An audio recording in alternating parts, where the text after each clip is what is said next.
76 na pulis sa Police Regional Office 2 sinibak sa pwesto.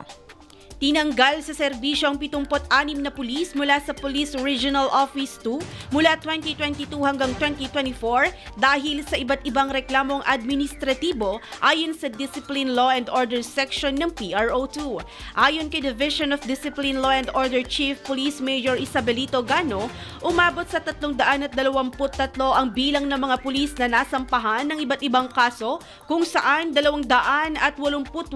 ang naresolba, 200 ang napatawan ng parusa habang 76 naman ang tuluyang natanggal sa serbisyo. Karamihan sa mga tinanggal ay may kaugnayan sa iligal na droga at absence without official leave, habang ibang pulis ay pinatawan ng mas magaan na parusa tulad ng multa o demotion dahil sa mga kasong katulad ng hindi pagsusuot ng tamang uniforme o hindi pagsusumite ng report sa tamang oras. Kasama rin sa mga naresolbang kaso ang 4 na pulis at isang non-uniform personnel na sangkot sa paluwagan scheme sa Cagayan, habang isa sa kanila ang natanggal sa serbisyo, 3 ang na-demote at ang NUP ay sinuspinde ng 6 na buwan. Dahil sa patuloy na pagdami ng mga administratibong kaso, magsasagawa ng Information and Education Campaign ang DLOS ngayong taon sa lahat ng PNP units sa rehiyon upang mapigilan ang mga ganitong insidente at mapanitili ang disiplina sa hanay ng kapulisan.